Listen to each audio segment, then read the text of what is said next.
¿Qué tal, amigos de mastaekwondo.com? Para mí es un gusto poder compartir con ustedes un espacio más, ahora con una entrevista y un invitado especialísimo, y es que tenemos con nosotros al licenciado Francisco Lee, presidente de ACODEPA. Licenciado, bienvenido, muchísimas gracias por acompañarnos.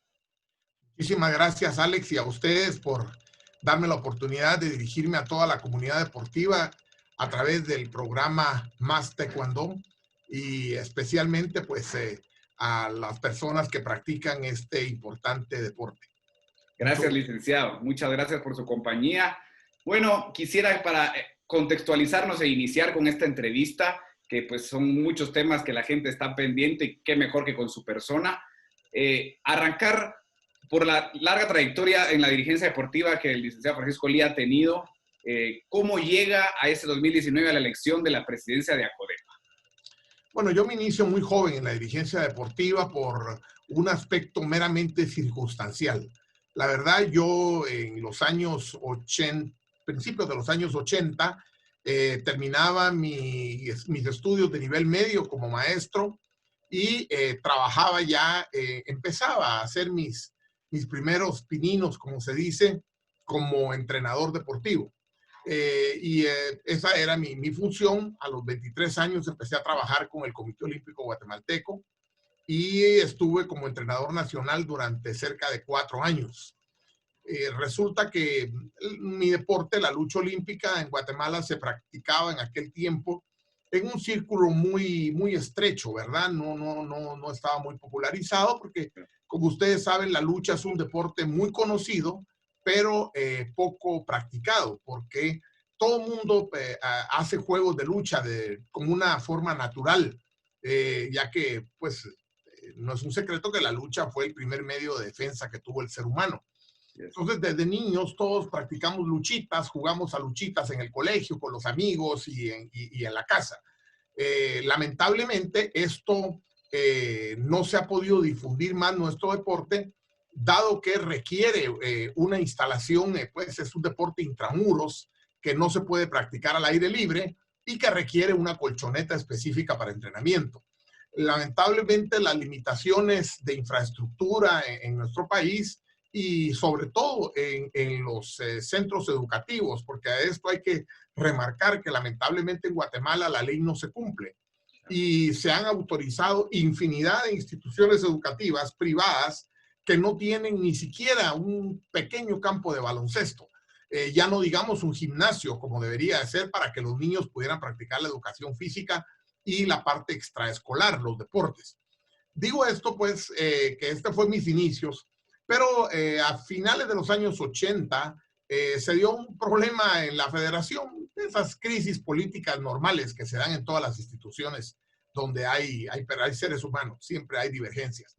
Y en aquel tiempo, pues los compañeros de las asociaciones departamentales me pidieron que yo fuera presidente de la federación y prematuramente tuve que abandonar mi pasión, porque yo lo que siempre quise fue la educación y el deporte. Yo era feliz dando clases, pero tuve que abandonarlo y hacerme cargo de la federación. Posteriormente, ya como miembro de la Asamblea General del Deporte, empecé a participar pues en los diferentes foros y actividades y me di cuenta rápidamente que lamentablemente la dirección que tenía el deporte nacional para mi gusto no era la correcta, y que muchas de las reuniones que teníamos era para tratar específicamente aspectos de índole administrativo o legal, pero que los aspectos técnicos de fondo del deporte se obviaban, no se trataban. Entonces, con un grupo de amigos, en una reunión, empezamos a discutir y a proyectar la idea de formar un grupo para cambiar un poco la estructura en el deporte nacional. Debo decir que a diferencia de otros deportes, en Guatemala, el deporte nacional es electo. No existe un ministerio de deporte o una secretaría como en otros países donde los ministros del deporte son nombrados. Aquí el deporte federado, tanto a nivel del movimiento olímpico, lo que es el Comité Olímpico, como la Confederación Deportiva, son dirigentes electos. Entonces, esto nos obligó a iniciar un proceso de una campaña electoral y política muy interesante, diría yo. Finalmente, yo termino mi periodo como presidente de lucha de 4 años y después paso a ocupar la gerencia de la Confederación Deportiva, producto de este movimiento político que te mencionaba anteriormente. 2 años después vienen las elecciones para la Confederación y nuevamente un grupo de federaciones se me acerca y me proponen que yo me postule para la presidencia. Es así que llego a ser el presidente más joven que ha tenido el deporte federado. A los 33 años fui electo presidente y estoy en un periodo de 2 años. En ese tiempo el periodo era únicamente 2 años y no se permitía la reelección.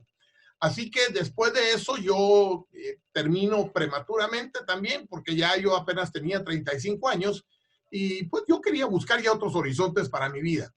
Vuelve nuevamente el asunto de mi deporte, vuelve otra crisis y me llaman para que yo llegue a tratar de arreglar las cosas. Empiezo de nuevo en la Federación de Lucha y asisto como delegado de lucha a los Juegos Panamericanos de Winnipeg, Canadá, en el año 99. Ahí yo ni sabía, había una elección de la Confederación Panamericana de Lucha. En ese tiempo, pues yo llegué pues, como un asambleísta más. Se da la elección, queda el presidente, un nuevo vicepresidente, y cuando llega a la posición de secretario general, me hablan otros amigos de países, porque nosotros habíamos hecho muchos torneos y yo como atleta y como entrenador había visitado muchos países, me conocían, y me proponen y me dicen, Francisco, yo creemos que con tu capacidad técnica tú podrías aportar mucho al grupo. Y me eligen secretario general y soy 4 años secretario general, del 99 al 2003. En los Juegos Panamericanos de Santo Domingo, en el 2003, hay elecciones y la persona que ocupaba el cargo ya no se pudo postular. Entonces, ya para entonces, pues yo ya tenía cierto contacto pues, con los países ya a nivel dirigencial y me proponen y salgo electo en los Juegos Panamericanos del 2003 como presidente de la Confederación Panamericana de Lucha. Desde ese tiempo, ya pasaron 17 años, pues ingreso y llego a formar parte de lo que es la ACODEPA, que es la Asociación de Confederaciones Deportivas Panamericanas. Perdona que me extienda, pero yo creo que vale la pena. Pues, en América existen 2 grandes organizaciones deportivas. Panam Sport, que anteriormente se llamaba ODEPA, Organización Deportiva Panamericana, ahora se llama Panam Sport, aglutina a los 41 comités olímpicos nacionales de América, ¿verdad? Es la máxima autoridad y es la representante, diríamos, del COI en el continente. Y por el otro lado está la ACODEPA, que aglutina a las 39 confederaciones deportivas panamericanas, que somos los deportes que formamos parte del programa oficial de los Juegos Panamericanos. Entonces, ACODEPA, pues igual tiene su directiva y el presidente de ACODEPA forma parte del comité ejecutivo de Panam Sport. Aclarado esto, continúo con el relato y en el año pasados 4 o 5 años, yo empiezo ya a activar un poco más en la organización, en ACODEPA, y en el año 2017, ustedes recordarán que en el 2015 fallece don Mario Vázquez Raña, que era el presidente de Panam Sport, o sea, ODEPA, y queda un presidente interino, el señor Julio Maglione de Uruguay, y posteriormente en el año 2017 se dan finalmente las elecciones y queda electo Neven Ilic de Chile como presidente de esta organización del movimiento olímpico, o sea, Panam Sport. El que era presidente de ACODEPA, mi amigo Ibar Ziniega de México, es nombrado secretario general en Panam Sport, entonces queda vacante la presidencia. La verdad, yo nunca tuve una aspiración a este cargo porque yo entendía que la persona que estaba ahí estaba haciendo un buen trabajo y yo me limité los últimos 8 años, perdón, a apoyarlo en mi calidad de secretario general. Fui 8 años secretario general de ACODEPA. En el año 2019 se dan las elecciones en Lima, Perú, y es ahí donde yo me postulo y resulto electo para el periodo 2019-2023, ya como presidente de esta organización continental. Excelente, licenciado. Muchísimas gracias por ese feedback de la carrera impresionante de la dirigencia deportiva que usted ha tenido, definitivamente digna de resaltar, y muchísimas gracias por compartirlo con todos nosotros. Empezando ese periodo, licenciado, ¿con qué retos se encuentra usted al asumir? Bueno, nosotros verdaderamente hicimos un proyecto, me apoyaron, yo diría que un grupo, bueno, de hecho yo gané con el 60 y pico por ciento de los votos tuvimos varios encuentros con compañeros de las diferentes confederaciones. Acodepa tenía un papel, diríamos, bastante modesto, ¿verdad? Sin mayor injerencia. Prácticamente nos reuníamos una o máximo 2 veces al año para discutir aspectos muy generales. Nosotros en el proyecto que iniciamos ya hace un año, nos propusimos dinamizar el trabajo de Acodepa. Nos propusimos que la organización tuviera un papel más protagónico para apoyar el trabajo que realizan las diferentes confederaciones y su relación con los comités olímpicos y los comités organizadores. Así que el primer trabajo fue ese. Nosotros visualizamos que Acodepa tenía que tener un papel más activo, como te decía. Tuvimos una primera reunión del comité ejecutivo en Fort Lauderdale, en Florida, el año pasado, en diciembre, y ahí ya se aprobaron por parte del Ejecutivo las reformas a los estatutos. Estamos haciendo yo diría que no es una reforma, realmente es un nuevo estatuto el que estamos proponiendo, porque le estamos dando mucha importancia a la Agenda 2020 del JOI. Estamos involucrando cambios, especialmente en el tema de la gobernanza. Claro. Te pongo algunos ejemplos. En el estatuto anterior, el presidente tenía todo el poder, tanto financiero como administrativo. Es decir, el presidente podía firmar contratos, podía firmar cheques, podía hacer lo que quisiera. Yo estructuré que a partir pues, de mi administración todo se hace en forma mancomunada. Toda la parte administrativa la manejamos conjuntamente con el secretario general y la parte financiera la maneja el tesorero. La cuenta bancaria de Acodepa yo no quise trasladarla a Guatemala, se mantiene en México donde estaba y sigue a cargo estrictamente del tesorero. Tenemos un contador y una auditoría externa. En la parte de gobernanza puedo mencionarte 3 aspectos importantes. Primero, le estamos poniendo un límite al periodo dirigencial. Okay. Yo mismo he sido fiel creyente de que un buen dirigente debería estar mucho tiempo, pero lamentablemente no podemos trabajar por las excepciones. Tenemos que hacer tener una visión general. Nosotros estamos proponiendo una elección de 4 años y hasta un máximo de 2 reelecciones. Okay. Y un límite de edad de 75 años. A los 75 años, esté quien esté, debe de retirarse. Tenemos que pensar en los jóvenes y dar el espacio a otra gente para que venga. Estamos proponiendo nosotros también un mínimo de un 30% de espacios para las mujeres. Las mujeres, actualmente tenemos nosotros 2 miembros de los 14. Estamos proponiendo que sean 4 miembros mujeres en la próxima reelección. Hemos creado 10 comisiones de trabajo. Creamos la comisión electoral. Por primera vez se hizo un reglamento que normala las elecciones, porque las elecciones se hacían en una forma muy empírica. Nosotros creamos un sistema de inscripción, en un sistema de la comisión que tiene que llevar todo el proceso en el momento del desarrollo de las elecciones. También otro aspecto que le estamos dando nosotros mucha importancia es al tema de la participación de los atletas. Seguramente tienen que tener más participación. Tenemos una comisión de atletas de lujo. La preside una atleta mexicana, 4 o 5 veces campeona panamericana de squash.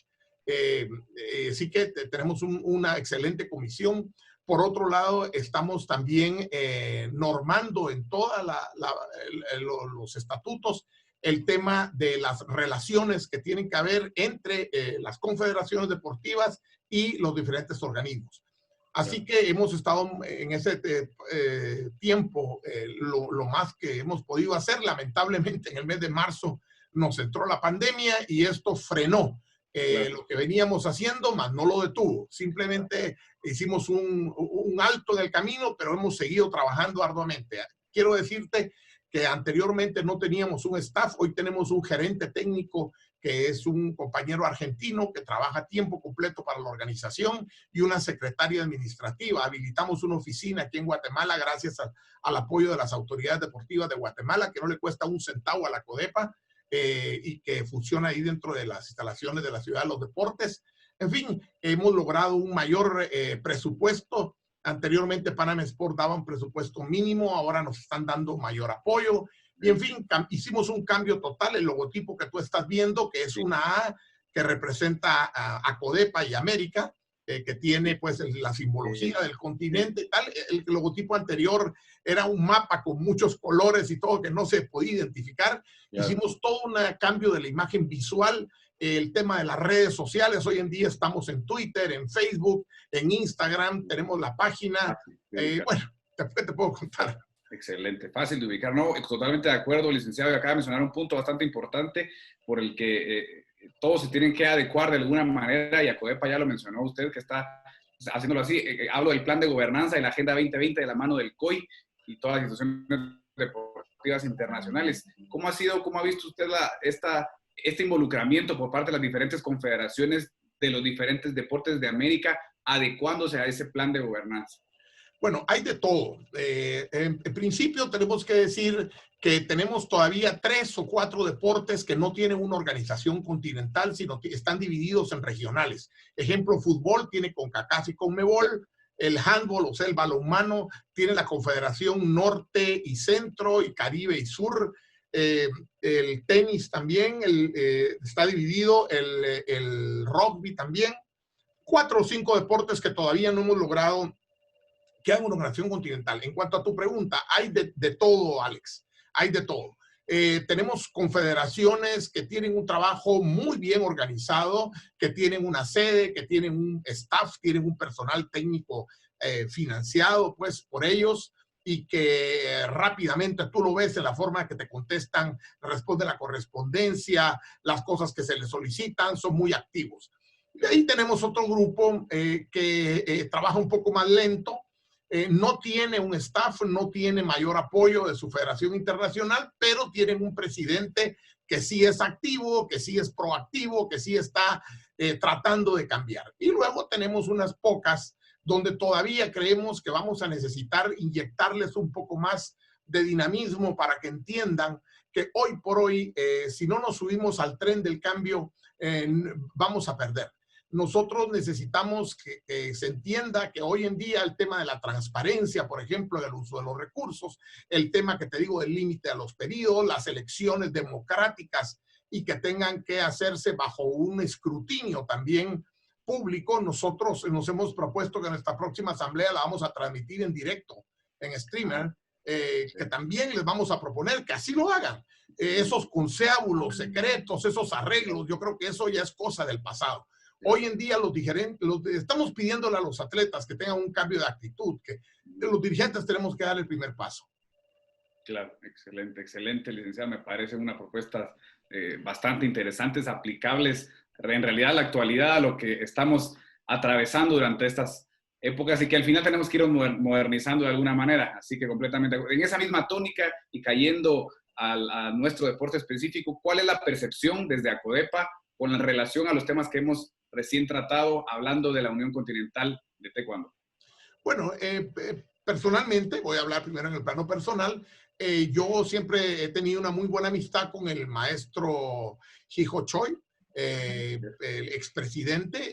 Fuimos colegas porque yo era secretario general y él era miembro de la comisión fiscal, si no estoy mal, o estaba de vocal en la directiva, y siempre tuvimos una relación muy cordial.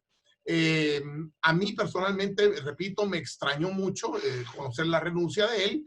Sin embargo, entendemos que los cambios, los cargos, los dirigentes vamos de paso, y que lo importante es crear organizaciones sólidas, crear organizaciones que tengan una buena estructura, y que nosotros que somos ave de paso podemos ir en algún momento pasar, como lo que sucede en este momento en el taekwondo, que hay un cambio de personas, pero que la organización continúe. No conozco, la verdad no he tenido el honor de poder platicar todavía con el nuevo presidente, que entiendo que está interino, que es un doctor de Colombia, perdón que no recuerdo ahorita el nombre. No he tenido oportunidad de conversar con él, pero lo vamos a hacer en la primera oportunidad. Estamos para apoyarlos, y yo pensaría que el taekwondo es un deporte muy bien posicionado. Está en el programa de todos los juegos regionales. están en Juegos Bolivarianos, en Juegos Centroamericanos y del Caribe, Suramericanos, Centroamericanos, Panamericanos y ahora en los Panamericanos Junior. Entonces, sí es importante que el taekwondo tenga una estructura y una visión también de darle acompañamiento a todo este proceso, porque hoy en día, repito, el deporte es dinámico, ya no podemos estar esperando una semana para que alguien conteste, no. El mundo cambió con este aparatito que todos tenemos en la mano, que nos ha acercado en instantes. Yo personalmente tengo problemas en mi casa porque a veces no abrazo a mi esposa y abrazo al teléfono en la noche, pero estoy comunicado todo el tiempo. Claro, excelente. Gracias, licenciado. Es totalmente importante y totalmente acertado su comentario. Aterrizando ahora ya en la etapa que estamos atravesando, ¿cuál es la percepción de ACODEPA, de cómo las diferentes federaciones internacionales de América han afrontado esta situación crítica de la pandemia? Bueno, igualmente te quiero decir que cuando esto ya empezó en serio, porque al principio todo el mundo decía que era publicidad, que lo que estaban era nada más haciendo un marketing para en un mes sacar la vacuna y hacer el negocio de la tierra. Todos eran chistes, ¿no? Hacíamos bromas. Pero ya cuando a partir del mes de mayo, abril, mayo, que ya la cosa se vio que no era juego, nosotros hicimos un diagnóstico a nivel de todas nuestras confederaciones deportivas panamericanas y llegamos a ciertas conclusiones. La primera es que no todos los deportes son iguales. Hay deportes que mucho más fácil van a poder entrar en este nuevo proceso. ¿Por qué? Porque no tienen un contacto directo. Ejemplo, el tiro.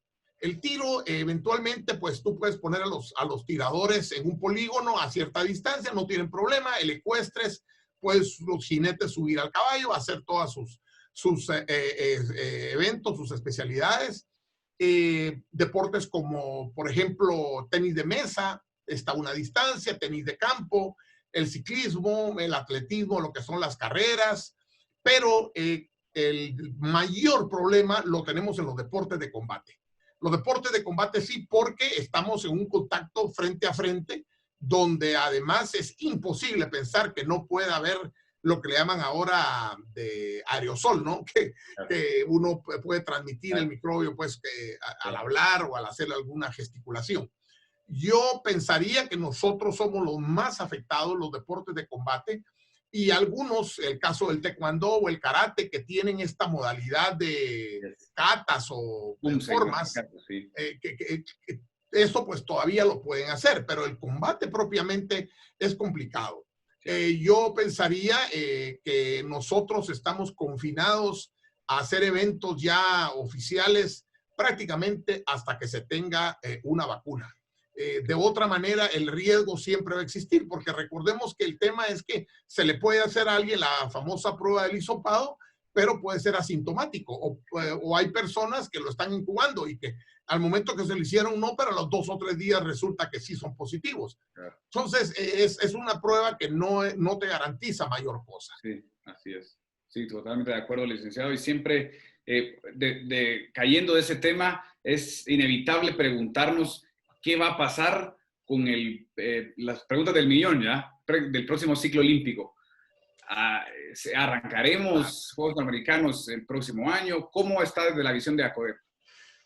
Nosotros pensamos que definitivamente el mundo cambió y esto no va a regresar. Ayer veía en un canal de cable internacional una entrevista interesantísima con un expresidente de Chile y él decía, por ejemplo, hacía una analogía y él decía, miren, hace 100 y pico de años en las casas, que eran pueblos, ¿verdad? No eran grandes ciudades, eran pueblones.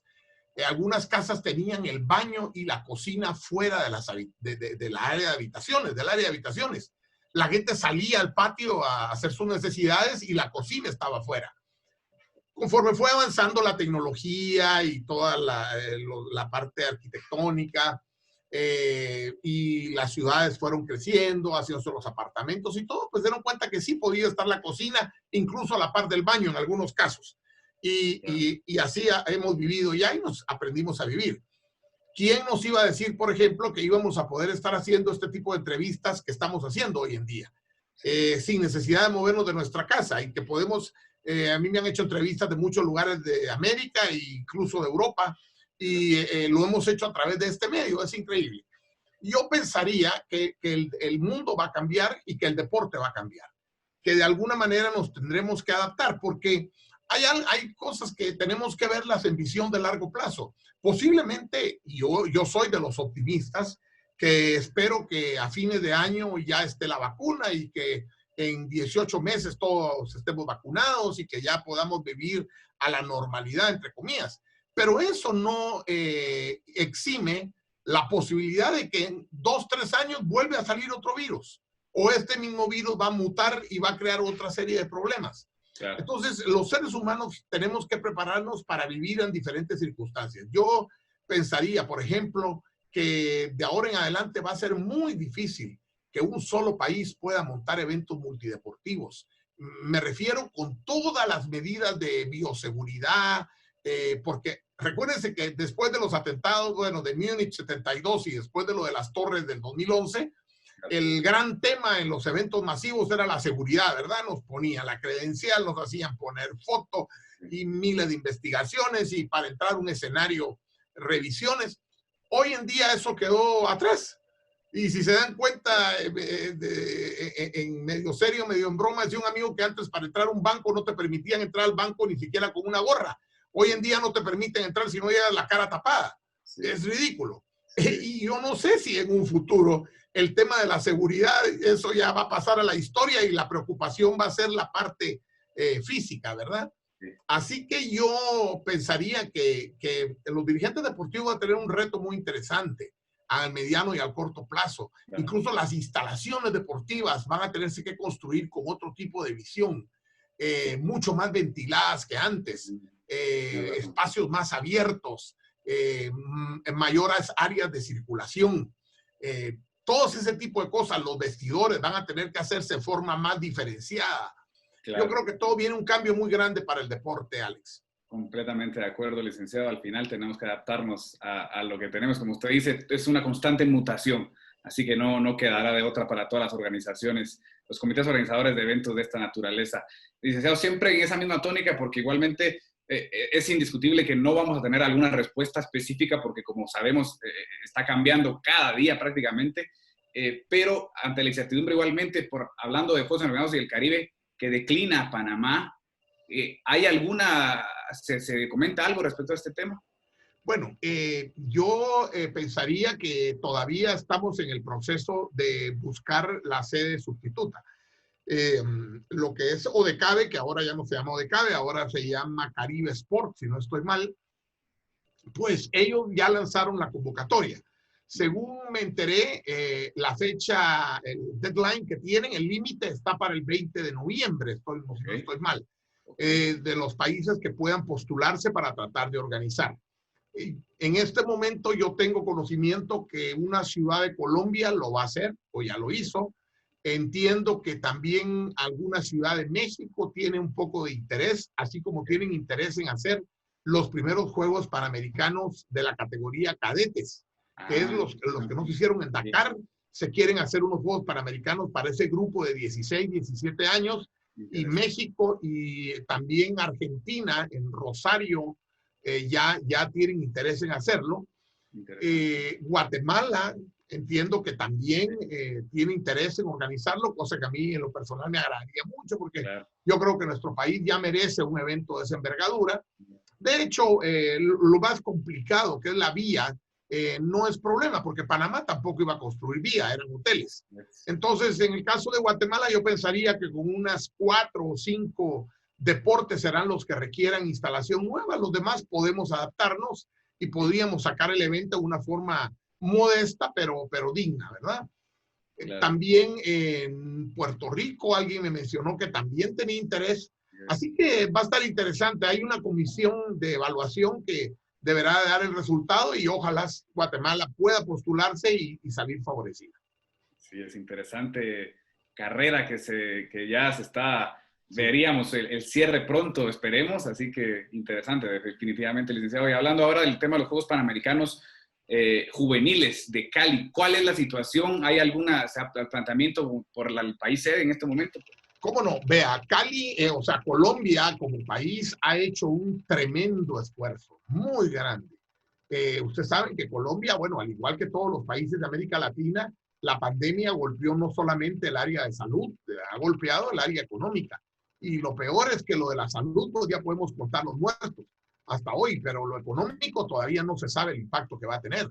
El impacto económico se va a saber en 2 o 3 años, el impacto real que esto está teniendo en el mundo. Claro. Compañías tan fuertes como Lufthansa, por ejemplo, leía ayer o antier un cable que está perdiendo $500 millones al mes. Entonces, son cantidades respetables. Yo pensaría en el caso de Cali, pues que Colombia, nosotros como Acodepa los estamos apoyando mucho. Hemos pedido a todas las confederaciones deportivas que tratemos de minimizar todos los requerimientos técnicos sin afectar la calidad del evento. Pero estamos colaborando. Por ejemplo, que los delegados técnicos para las visitas de inspección sean colombianos para que no tengan que estar gastando en boletos. Estamos colaborando con el pago de algunos árbitros. Hemos aceptado una tarifa bien baja para el pago de árbitros, que la mayoría van a ser árbitros jóvenes. Okay. También estamos colaborando con ellos con equipo tecnológico, las confederaciones que lo tenemos. Cali está haciendo un gran esfuerzo, ya nos presentaron el calendario oficial, el cual ya fue aprobado la semana pasada. Tuvimos reunión del Comité Ejecutivo de Panam Sport y ya fue aprobado el calendario. Excelente. Así que ya los colombianos están ya subidos en el tren y yo les deseo muchos éxitos. Lo importante es que el gobierno ratificó el apoyo y, como repito, van a ser unos juegos muy modestos porque no se va a ver pues mayor... digamos, lujo como podía haberse esperado, pero los juegos van a salir. Excelente. Bueno, es una luz verde y un aliciente para la gente que tenía esa duda, por así decirlo, en cuanto a la realización de esos juegos. También, licenciado, en cuanto igualmente a ese tema, hablando específicamente del taekwondo, había una duda en cuanto al tema de la edad de participación en esos juegos y se manejaba la edad de 17 a 20 años. Hablando de taekwondo, por lo que conocemos, ¿se confirmó este rango de edad, licenciado? Y lamentablemente no sabía, tengo la información, pero la tengo acá en la computadora. Yo tengo las edades exactas de todos los deportes. La verdad, pido disculpas, no puedo recordar tantas disciplinas deportivas. Sí, claro. Pero sí, por ejemplo, en lucha, que sí te lo puedo asegurar, la edad que nosotros establecimos es la juvenil, de 18 a 20 años. Okay. Panam Sport quería que los juegos fueran un poquito más arriba, que fuera prácticamente una competencia sub-23. Porque digamos que el enfoque filosófico que Panam Sport le dio a estos juegos es que los atletas terminan la etapa juvenil, pero entre que terminan la juvenil e inician los adultos, hay una brecha que a veces es muy fuerte para ellos sobrellevar. Entonces era como crear estos juegos de la categoría sub-23. Sin embargo, vuelvo a la tesis de que cada deporte tiene sus particularidades. Entonces lo venimos a encontrar, ustedes lo saben, por ejemplo, deportes como la gimnasia, es un deporte de edades tempranas, en los cuales a los 23 años ya son entrenadoras, están retiradas, especialmente la rítmica, por ejemplo. Deportes como la natación, por ejemplo, a los 23 años son campeones olímpicos. Entonces, si queríamos algo juvenil, teníamos que bajar las edades. Así que, por eso te digo, cada deporte tiene diferente, digamos, rango de edad. Claro, excelente, licenciado, completamente comprensible. La pregunta quizás no tan, ya para ir cerrando, no directamente el tema, pero con un líder como usted, ¿cuál es la opinión, qué opinión tiene usted acerca de los Juegos Olímpicos? ¿Se darán desde su punto de vista? Tokio. ¿Cómo irán a estar? Sí, así es. Bueno, platicábamos en la reunión de Panam Sport, porque todavía estamos en el análisis y hacemos una asamblea en diciembre en Cancún. Y ni eso se ha podido confirmar. Yo he tenido una tesis, Alex, a partir de que pasó esto. Yo creo que lo único seguro es que no hay nada seguro. Claro.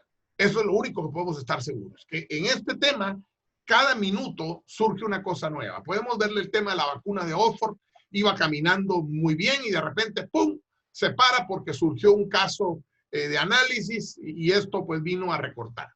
Mi opinión con los Juegos de Tokio es que estos juegos, tú sabes que los juegos más caros de la historia habían sido los de Londres, que costaron cerca de $13.500 millones. Y según la Agenda 2020, este iba a ser el límite. Nunca íbamos a volver a llegar a eso. Japón tenía un excelente plan de mercadeo y ellos iban a tener ganancias considerables de estos juegos. ¿Qué sucedió con la pandemia? El hecho de haber trasladado los juegos del 20 al 21, solo eso ya tuvo un costo de cerca de $3,000 millones. Hoy por hoy los juegos ya son deficitarios. Hagan lo que hagan. Los amigos japoneses han hecho una comisión conjunta con el COI para tratar de reducir costos, pero según el último informe que dieron, no llegan ni al 10%. Es muy poco lo que han podido recortar. La idea es que Japón tiene que hacer los juegos sí o sí. O sea, ya tienen todo, tienen la vía, tienen las instalaciones, han estado financiando un comité organizador de sepa Dios cuántas gentes. Sí. La gran interrogante es cómo van a ser los juegos. Yo pienso que sí van a haber juegos en Tokio, pero por ejemplo, una de las variantes es que sea sin público. Claro. Si es que no existe realmente una vacuna. Otra es que en ciertos deportes se exija una cuarentena, que la gente tenga que llegar 40 días antes a Tokio, estar concentrados en una burbuja para poderlos estar evaluando y que puedan posteriormente competir. Hay temas muy sensibles, por ejemplo, el transporte. Acuérdate que el transporte, tú no puedes poner un carro para cada persona. Sí. Normalmente nos movemos en buses, en colectivos. Y la gran pregunta es, ¿los atletas van a poder salir a conocer la ciudad? ¿Van a poder compartir con la gente? ¿O del aeropuerto a la vía y de la vía al aeropuerto? Claro. ¿Cómo van a hacer esos juegos? Sí. También el aspecto de las transmisiones. También ese va a ser otro gran tema. Y yo creo que, Alex, hagámonos a la idea que Tokio va a ser algo totalmente diferente a lo que habíamos vivido. Personalmente tuve el honor de estar en los últimos 4 Juegos Olímpicos como miembro de la Federación Mundial, porque al ser presidente continental soy miembro de la Federación Mundial, y he estado en los últimos 4 desde Atenas, Beijing, Londres y Río. Y definitivamente estos Juegos van a ser otra cosa. El que piense que va a ser lo mismo, yo creo que está equivocado. Si somos realistas, por eso decía yo la visión optimista, la vacuna, lo mismo estaba el presidente de Estados Unidos, que la estuvo anunciando ya para que salía en 3 semanas, ya él aceptó que con suerte va a estar a final de año y a principios del año entrante se va a poder estar realmente vacunando a la población en los Estados Unidos. Ahora, otra situación es, ¿qué pasa? Esta es una cosa hipotética, si por ejemplo, aún con la pandemia se hacen los juegos, pero algunos países deciden no asistir. Claro, no es un tema. Sí. Que esa es otra situación, que no, pues no puedes obligar a la gente a asistir a un lugar donde posiblemente pueda ser contagiado.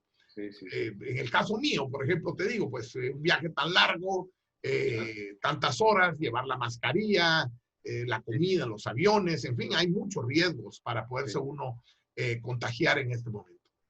Sí, un tema bastante complicado, como usted dice, tendremos que esperar el día a día para pues al final ir determinando en cierta manera los cambios que van a ir teniendo, pero de ya tendremos unos Juegos Olímpicos, si se da, esperemos que sí, completamente diferentes. Así que vamos para esa, licenciado, para ir cerrando, y específicamente el taekwondo, perdón. ¿Qué opinión tiene usted del avance que ha tenido la confederación o la entidad institucional de taekwondo a nivel americano? ¿Cómo ha visto su progreso desde su perspectiva y qué futuro le vaticina? Bueno, como te decía, el taekwondo es un deporte que es de los deportes más arraigados en el movimiento olímpico en América. Y lo digo porque el hecho de que está presente en todos los eventos del ciclo olímpico, tanto regionales como continentales. Pensaría yo que el trabajo que tienen ahora que hacer es un trabajo muy intenso. Siempre que hay cambios, pues se producen cosas nuevas, ¿no? Tal vez el taekwondo entrará ahora en un nuevo proceso de reingeniería, perdón, redundando, un proceso de reingeniería para tratar de mejorar en todas sus áreas de trabajo, en la parte administrativa, en la parte técnica, en la parte de comunicación, porque hoy en día el gran tema es comunicación. Correcto. Hoy en día una organización deportiva que no comunica es como que no exista. Correcto. Y si comunica a los 3 días, ya no te estoy diciendo una semana, Si a los 3 días ya no comunica, ya no sirve. Tenemos que ser muy efectivos. Estamos peleando contra casi que contra el sonido. Antes, pues uno podía mandar una carta, un fax, eso llevaba tiempo. Hoy en día no. Y la gente quiere respuestas rápidas, especialmente los atletas. Los atletas, me he sorprendido en algunos países que los atletas están más informados que los dirigentes. Los atletas están más pendientes de las redes sociales, leen y tal, y hay cosas que no saben y el atleta sí lo sabe.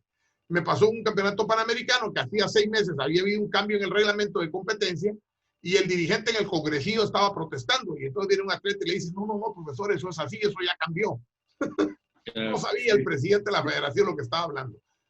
Debemos de evitar eso. Muy agradecidos por este tiempo que nos ha brindado. En realidad ha sido, y creo que nos hemos alargado un poquito más, pero los temas que hemos tocado han sido muy importantes y creo que hemos solventado muchas dudas gracias a la intervención suya. Le agradecemos enormemente una vez más y bueno, siempre deseándole mucho éxito en la etapa que pues hay que afrontar ahora con que queda de frente con la pandemia, licenciado. Muchísimas gracias. Bueno, a usted, muchísimas gracias. Realmente yo me siento muy complacido que exista este tipo de instrumentos como el que ustedes tienen, porque realmente es una forma valiosa de llegar a miles de gente. Hace pocos días veía una entrevista de una artista mexicana, de las connotadas artistas mexicanas, y decía algo que me sorprendió. Ella decía, miren, hace unos años, hace 20 años, nosotros nos moríamos y hacíamos cola porque nos entrevistaran en televisión, especialmente en Televisa.